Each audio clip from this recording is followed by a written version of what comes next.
आड़ पंडित जी ने जो है ना व्यवहार काल में या कविता जो बनाई है, या इसलिए बनाई कि भाभी और देवर ने कैसे रहना चाहिए जी, और भाई ने छोटे भाई के साथ क्या बर्ताव करना चाहिए। डूब गया मेरा जेठ जी ने ना लाड करया भाई का जी, और तू याना से भर के जाने लंगी आ रही है सुनाई का। और पांडव ने दिया श्राप माउस को मोह करके जाएगा जी, यानी अपनी पुत्री की इच्छा बनी रही उनका आखिरी दम तक, उनका लड़की ना हुई। और ब्राह्मणों ने बताया भाई अगर सुमारी माउस आ जाए तो वो लड़की जैसी हो जाएगी, उसमें दान करोगे ना। तो जैसे लड़की की शादी में पंडित जी ने बड़े खोल के बताई बातें, समझ में आ जाए जी। 100 मेद का फल मिलता है एक बेटी ब्याएगा। हाँ जी। और करे सासू लाड जमाई का जब घर दी बेटी आवे तो अपनी पुत्री न आकर के और मावस न आकर के बेटी चाहते थे कि मैंने बेटी दे दे मावस, लेकिन वो ना होया तो मावस को श्राप दिया गया युधिष्ठिर के द्वारा। पांडव ने केवल पांडव तो इसलिए कहे गए हैं कि युधिष्ठिर सबसे बड़ा था जी, लेकिन युधिष्ठिर की राज में काज में सत्ता नहीं थी, नीत नहीं थी। वो धर्म को चाहता था क्योंकि धर्म का ही अंश था, इसलिए जो है ना उसकी निष्ठा हमेशा 24 घंटे दान कर्म में रहती जी। इसलिए तो आड़ पंडित जी ने इस छोटी सी कविता में यह बात बताई है कि भाई ने भाई के साथ कैसा बर्ताव करना चाहिए, भाभी ने देवर के साथ कैसा, और देवर ने भाभी के साथ कैसा। जी।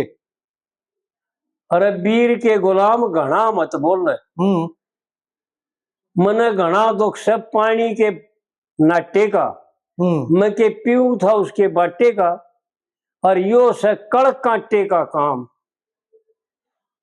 पंडित जी ने इशारा करके यूं बता दिया कि यो जितना भी व्यवहार है ना, जो तेरा लेन देन जो तू कर रहा है, यो इसको बेकार मत समझे, इसमें कीमत है।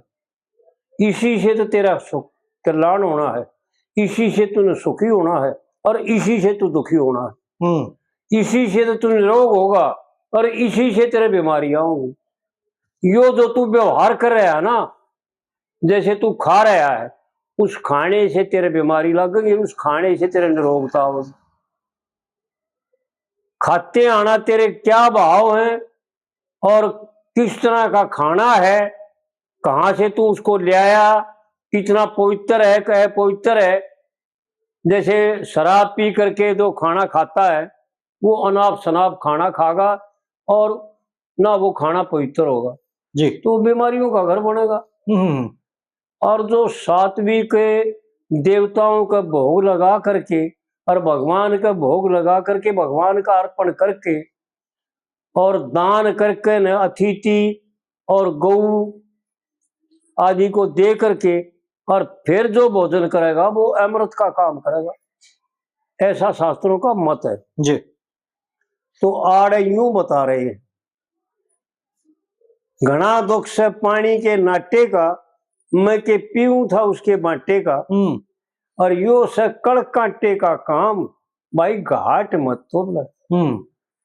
अरे मेरे वीर के गुलाम घना मत बोल रहे जी, या कड़वी बोल मन धमका जैसे, और ठाले जो चीज मेरी पा जैसे, खा जैसे अंगूर बादाम, खड़ी होकर पड़ जाओ।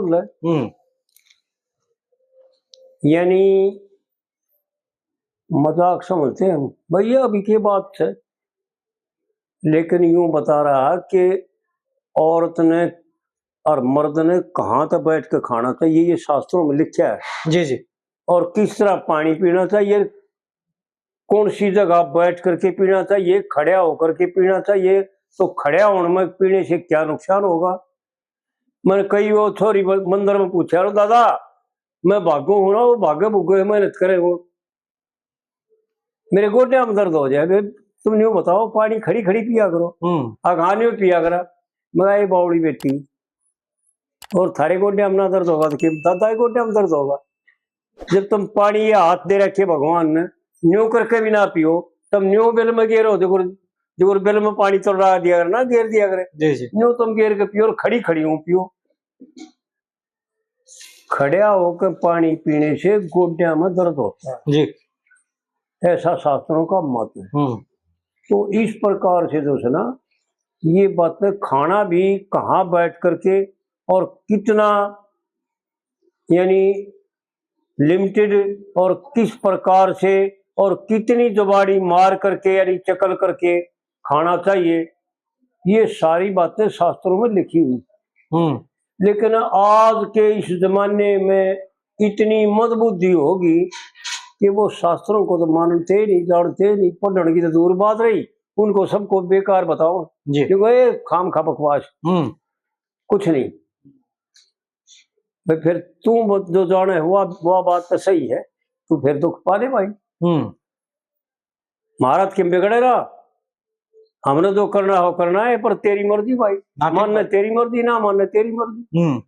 तो इस प्रकार से जो है ना, और व्यवहार काल में कि कैसे खाना चाहिए, कैसे बैठ कर बात करनी चाहिए, कितना बोलना चाहिए, कितना नहीं बोलना चाहिए जी, क्योंकि सारी बातों की लिमिट है। आहार व्यवहार भाव भारते, हे अर्जुन, जिसका आहार और व्यवहार युक्ति युक्त है वो है योगी, ऐसा शास्त्रों का मत है जी, और भगवान का कथन है। तो फिर तीसरी कड़ी में यूं बतावत है कि ईब तलक दिन टूटे सुख में, है ना जी, ईब तलक दिन टूटे सुख में, करते भजन हरि के रुख में, या मुख में देती ना लगाम, तखे उछड़ती है डोले। पंडित जी की बात जो है ना, जो समझ ले ना, जब बड़ा मजा आवे कि भाई लिमिट से भरने एक भी लफ्ज नहीं करना चाहिए जी, उतना ही बोलना चाहिए जितनी जरूरत है। और उसने तोड़ के पहले अपने भीतर में कि मैं यह बात कहूं, इसका क्या प्रभाव पड़ेगा, दो आदमी यहाँ पर बैठे यानी मेरे सहमी जो बैठे उस पर क्या प्रभाव पड़ेगा, ये बात सोच के। या मुख में देती ना लगाम, उछड़ती है ढोल, अरे वीर के गुलाम घना मत बोल।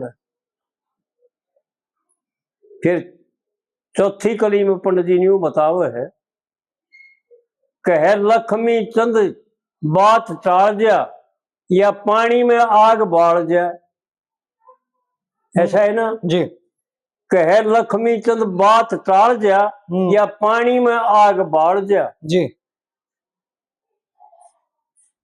हम सब पानी में आग बाढ़ा, देखा कितना विपरीत काम करा, बिल्कुल। यानी जो 33 देवता हमारे शरीर में बैठे हैं, सारे तो वो नाराज, हाँ जी, सारे मारे थे जो सुना खिलाफ होगी। और जितनी हम पूजा पाठ करते हैं वो विधि निषेध होने की वजह से परमात्मा उनसे कुछ ठुकरा देते, स्वीकार नहीं करते। हाँ जी, हाँ जी। तो सारा ही गलत हो जाता है, और गलत होने की वजह से दूसरा दुखों का कारण बन जाता है। तो आड़ पंडित जी यूं बता रहे हैं कि यो क्या करता है जी, लक्ष्मी कह लक्ष्मी चंद या बात टाल जा, और पानी में आग बाढ़ जा, कुछ तो मेरा कालजा मुलाम, और कुछ या छुरी बनकर छोड़। अरे वीर के गुलाम घना मत बोल जी। और मध्यम ले रखे है, जो तृष्णा है ना वीर का रूप धारण करती है, या माया भगवान की को, और संसार में इसका नाम तृष्णा है जी, गुलामी इसकी है। नहीं तो वीर तो शिक्षा सहयोगी है, अगर ठीक मार्ग अपना रहे दोनों और समझदार है दोनों, तो सुख का कारण ही दोनों वीर मर्द मिलकर जी। क्योंकि घर धर्म सबसे उत्तम और सबसे कठिन भी है, इसका पालन करना जो है ना बहुत कठिन है। तो इस प्रकार से जो है ना पंडित जी ने इस कविता में छोटी सी में बहुत बढ़िया तरीके से सोचना समझाया जीव को कि भाई तेने क्या करना है और कैसे रहना है। यह कविता न्यू बनाई पंडित जी।